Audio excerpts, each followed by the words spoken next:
Vámonos hasta la Ciudad de México para ver cómo está la situación, pero básicamente para hablar con un importante periodista reconocido.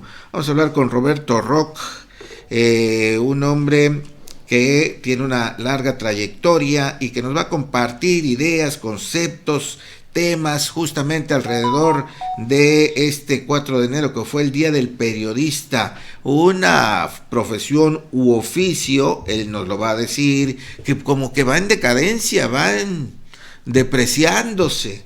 Roberto Roch dirige el portal de noticias digital La Silla Rota, muy prestigiado en redes sociales.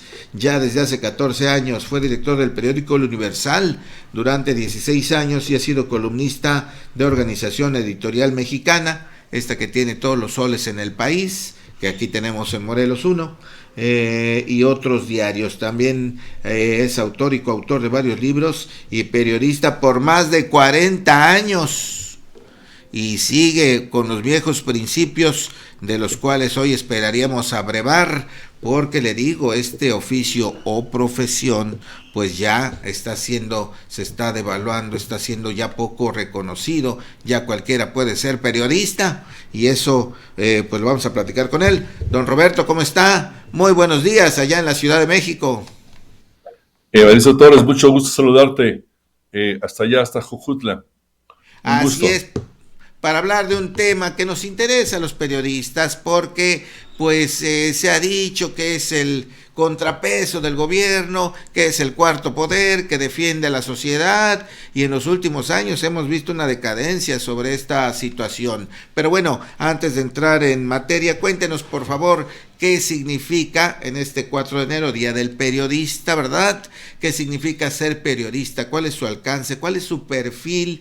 ¿Qué es lo que hoy debería tener una persona que se quiere dedicar a esto? Mira, en toda la vida de periodista yo no había sabido que hubiera un 4 de enero, Día del Periodista. Creo que este tipo de efemérides son irrelevantes. Creo que lo importante es la necesidad de reflexionar sobre cuál es nuestro trabajo, reflexionar cómo servimos a la comunidad con la que estamos relacionados, y si esta comunidad le inspiramos suficiente confianza, le inspiramos identidad, lealtad, acompañamiento, apoyo. Creo que es el principal desafío. Tú dices que se ha deteriorado el ejercicio periodístico y es posible que sea el caso. Creo que lo que más se ha deteriorado, Evaristo, son las plataformas mediante las cuales se entregan información periodística. En nuestra generación, tú eres mucho más joven, pero en nuestra generación nos acostumbramos a la plataforma de papel periódico.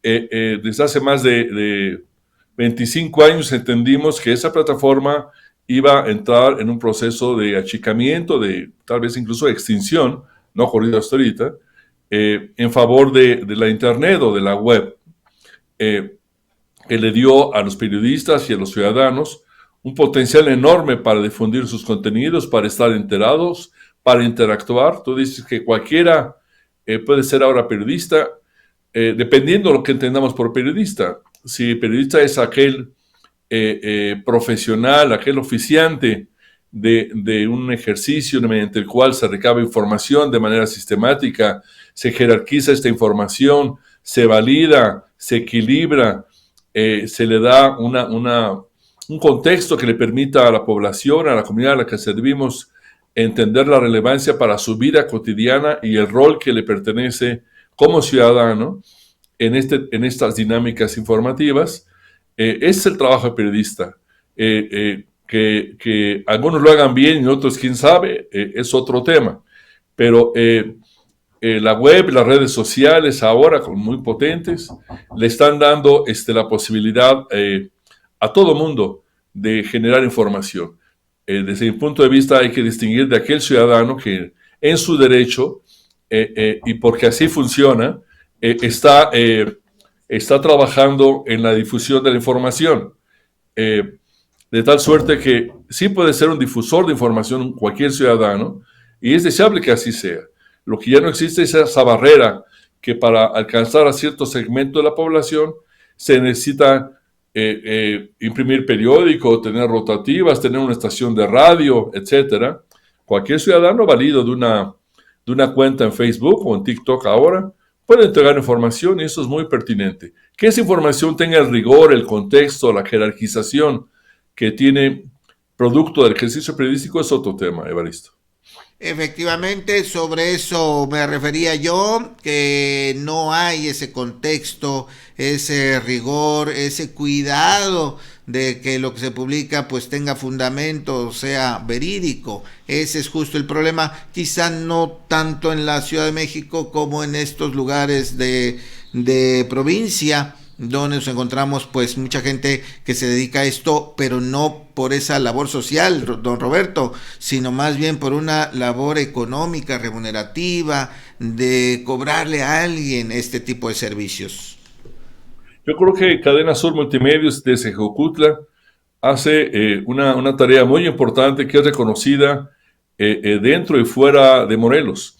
Creo que es un ejemplo de cómo se puede hacer buen periodismo. Un periodismo necesita estar apoyado por una plataforma tecnológica y eventualmente financiera. Para hacer buen periodismo necesitamos tener ingresos. Las empresas periodísticas son esos. Son empresas que requieren ingresos para contratar periodistas, para acompañar el esfuerzo que supone el trabajo periodístico.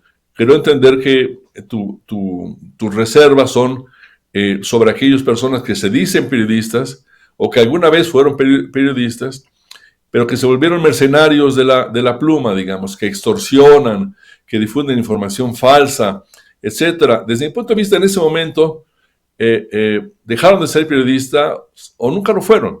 Como el abogado que también extorsiona, como el policía que roba, extorsiona o asesina, ya no son abogados o periodistas, son criminales o son otra cosa. Creo que el ser periodista supone un estándar de transparencia importante, un tipo de comunicación con la gente. Y creo que en las regiones del país, en las ciudades como Jojutla, es un desafío adicional porque la gente bien que conoce las cosas, no se le engaña a la gente. Entonces, cuando el supuesto periodista difunde una información falsa o difunde que una autoridad es pura belleza, no sé, el jefe de la policía, el alcalde, el regidor, hasta guapo resulta a los ojos de ese personaje, pues la gente se da cuenta y la gente no tiene ningún reconocimiento a ese periodista, no le tiene ninguna lealtad, no le representa ninguna entidad de referencia, digamos, un polo de opinión, y lo desprecia y lo ignora. Quedan algunos resabios de políticos, de otro tipo de personajes que piensan que eso es periodismo y que piensan que ese tipo de coberturas falsas les benefician en algo. Esto es absurdo porque la gente no se chupa el dedo. Es correcto, Roberto, exactamente así justo era lo que queríamos ilustrar, pero hablemos ahora de lo que debemos buscar los periodistas. Ya lo dijo en un inicio, pues la información, la labor social, el contexto que se vive en todo tipo de situaciones, sobre qué ha evolucionado el periodismo luego de las redes sociales. Estamos muy acostumbrados a los periódicos, a los semanarios. Hoy prácticamente, por lo menos aquí en Morelos, están desapareciendo los periódicos, queda uno o dos por ahí que se imprimen todavía en papel, pero la mayoría ha migrado a este tema digital. ¿Cómo ha sido este cambio y cuál es el futuro? ¿Nos quedaremos absolutamente sin ningún periódico en papel? Lo que hay un gran deterioro, retomando un poco tu planteamiento original, es sobre el modelo de negocio. Los periódicos estaban acostumbrados a un negocio que duró más de 200 años, donde se publicaba información, había gente que le interesaba publicar publicidad, difundir sus anuncios para la venta de sus productos, y también había ingresos para estas empresas por la venta de los ejemplares en papel. Este modelo entró en crisis hace más de 20 años. Cuando se migró a Internet, se hizo siguiendo a un gran volumen de población que prefirió enterarse en Internet, en la web, más que en los periódicos, porque podía enterarse sobre el tema que quería de inmediato, en el momento que quería, en la plataforma que quería, especialmente cuando surgieron los teléfonos inteligentes. Pero el flujo de ingresos que tenían las empresas con periódicos papel no cayó en Internet. cayó tal vez el 10% de ese flujo de ingresos. De hecho, es la razón por la cual algunos periódicos siguen manteniéndose en impresión, porque el papel sigue siendo cada vez más pequeño, pero un vehículo de ingresos para esos periódicos dependiendo del nivel de madurez de las economías en su entorno. La web representó ese desafío frente a la gente que ha ido cambiando y no deja de hacerlo, su patrón de consumo de noticias.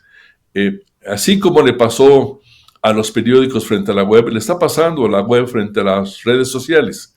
Y otra vez, el equilibrio, el magro equilibrio que lograron los proyectos en Internet se está viendo amenazado por lo que está pasando en redes sociales, donde el modelo de negocio es todavía más precario, más sofisticado, más complejo de desarrollar, pero sí hay un modelo de negocio.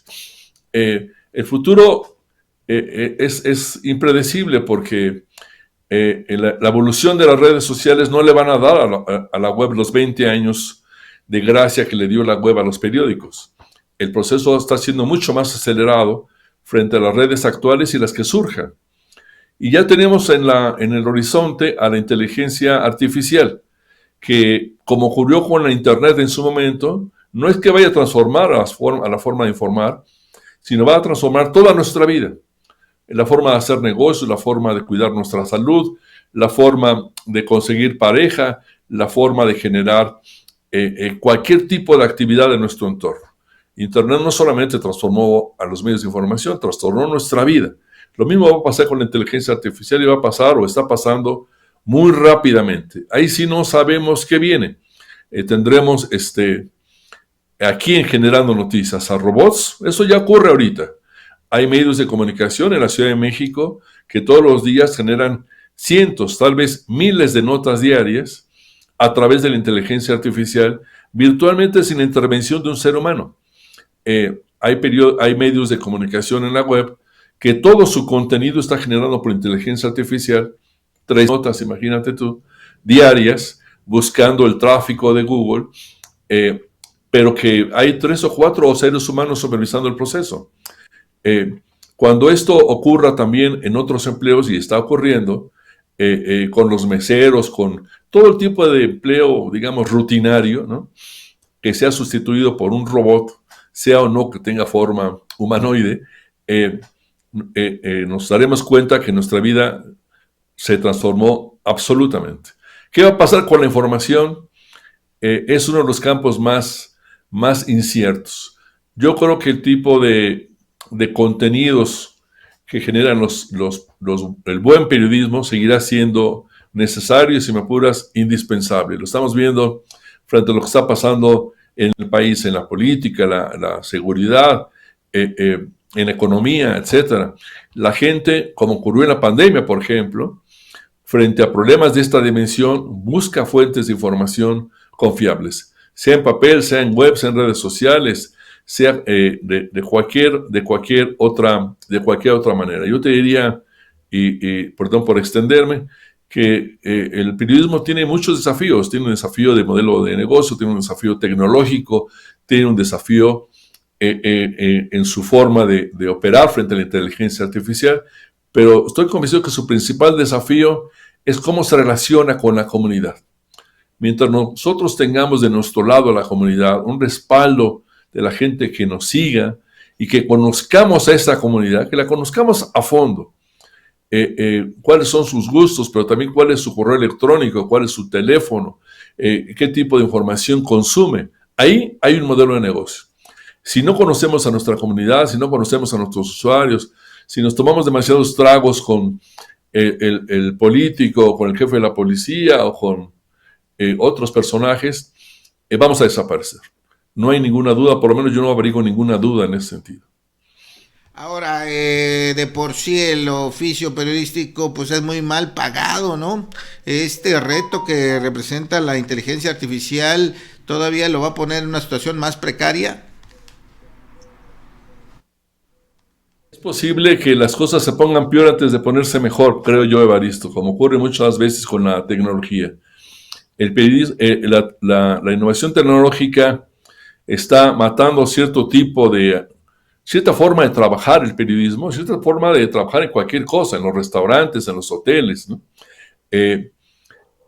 Ese periodista que hace una nota con base en datos oficiales, que no la verifica, que no profundiza, que no sabe a quién tiene del otro lado, que no conoce ningún dato de su usuario, que no se comunica en términos tecnológicamente viables, es decir, con SEO en Internet o en redes sociales, que no sabe manejar video, que no sabe manejar audio.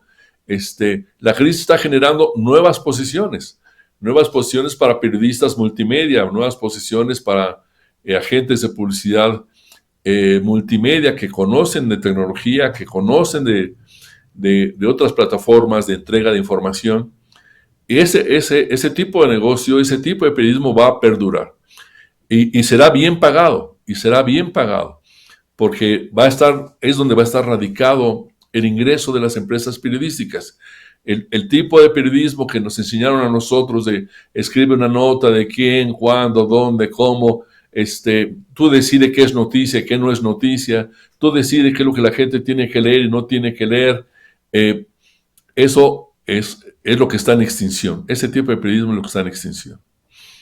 Muy bien, ahora otra cosa que estamos viendo y me parece muy importante también, la falta, bueno, por lo menos sería mi apreciación, un poquito la falta ya más de información crítica, tanto de columnistas como de periodistas que escriban notas críticas sin comparar, sin contrastar, sin revisar, como lo ha dicho, el fondo del asunto, ¿no? Simplemente tomar, reproducir. ¿Considera que esto está pasando a nivel general? ¿Se está perdiendo un poco o un mucho la crítica? A mí el término de crítica me incomoda un poco porque supone que todo nos va a parecer mal. Me gusta más el término de independencia. Si algo me parece mal, lo voy a criticar. Si algo me parece bien, lo voy a registrar como algo positivo. Nuestro trabajo no es ser críticos, digamos, por definición, obligadamente. Nuestro trabajo es ser independientes. Lo que sí ha ocurrido es que en la medida de que el modelo de negocio, de que las finanzas de los medios de comunicación se ven cada vez más comprometidas, los medios de comunicación han cedido tramos importantes de su independencia en favor de voltear hacia otro lado cuando uno de sus clientes voltea hacia otra parte.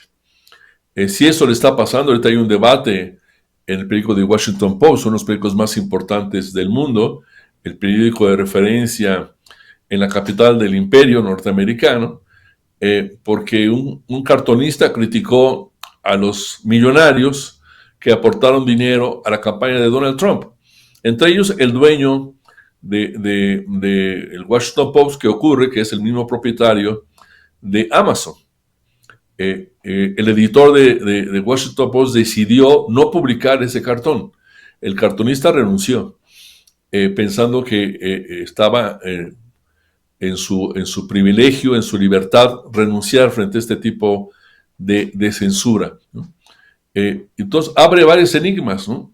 Ese editor tiene una obligación ética para garantizar la independencia de sus periodistas.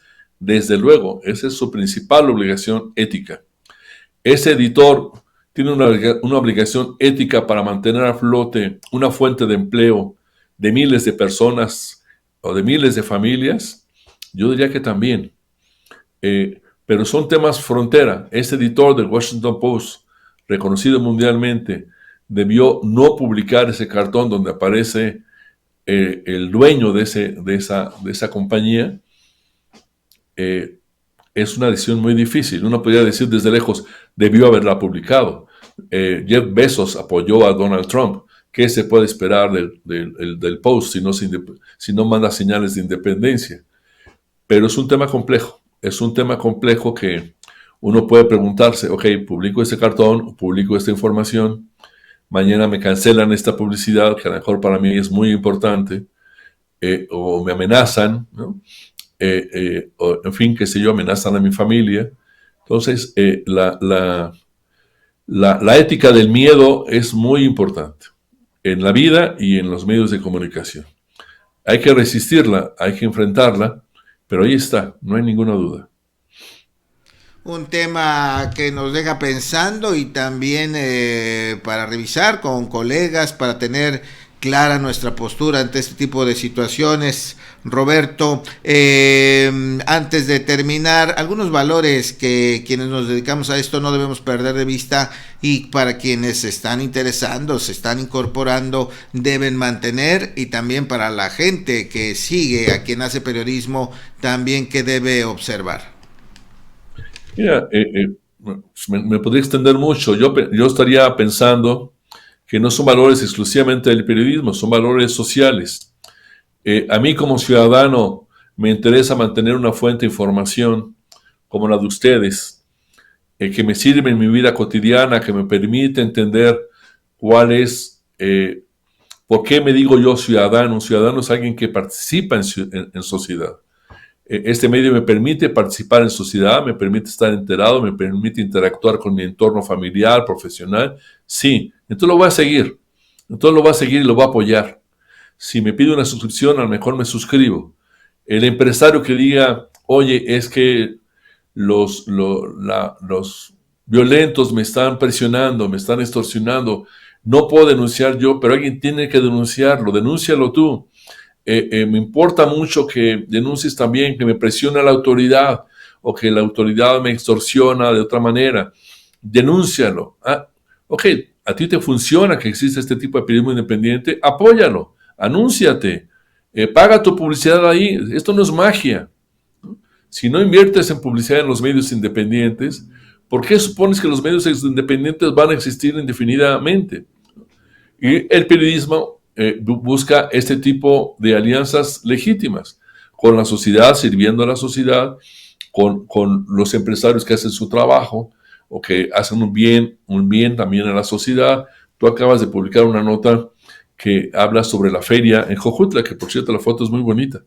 Esta es una nota que sirve a la autoridad porque es un esfuerzo para montar esa feria y, no sé, para coordinar a los proveedores de esos servicios. Sí, sí le sirve a la autoridad. ¿Le sirve a la sociedad? Desde luego le sirve. Le sirve cuando le dices, hay que estar pendiente de las promociones porque luego se hacen los oxistos, los proveedores. Por supuesto que le estás ayudando a la sociedad. Esa alcaldía invirtió en publicidad en ese medio y en otros. Es posible. El balance de todo eso es un juego virtuoso. Es un juego virtuoso. Tú piensas en la comunidad, das un servicio al anunciante que confía en tu medio y tratas de conservar un medio lo suficientemente estable como para dar empleo a cierto número de personas. Cuando ese balance sufre, todos sufrimos. Sufre la sociedad, sufre el ciudadano, sufre la autoridad, sufre el empresario, el anunciante, en fin. Frente a esta realidad hay que ser críticos compulsivamente. Yo creo que no, hay que ser independientes. Si algo no me gusta de esa feria, si es insegura la rueda de la fortuna o cobran muy caro, lo tengo que decir, aunque se anuncie el señor, ¿no? Aunque se anuncie el empresario, porque mi primera obligación es con el ciudadano, pero es una decisión que se toma todos los días hay que ratificarlo. Decía un viejo jefe mío, cada vez que suena el teléfono, yo decido de qué dimensión es mi medio de comunicación. Porque tengo que contestar esa llamada me va a reclamar algo, una autoridad, o voy a recibir una presión. Pero a veces hay que pensar solamente en el ciudadano, y el ciudadano también debe ir a tocar la puerta al medio diciéndole, oye, cubre esto, estás descuidando esto otro. El medio tiene que abrir las orejas, abrir las puertas para que los ciudadanos entren, y ahí es donde se empieza a generar ese modelo virtuoso. Perfecto, muy bien, don Roberto, un gusto refrescar todas estas ideas, estos conceptos hacia dónde va el periodismo a propósito de una fecha que como dice, pues es poca conocida, pero nos sirve para encontrarnos, platicar, realimentarnos de todo lo que estamos viviendo y cómo está cambiando esta profesión. Invítenos por favor a ver sus diferentes plataformas, donde los encontramos, y algo que me gustaría preguntarles, ¿por qué la silla rota para un medio de comunicación? No suena como que muy de noticias.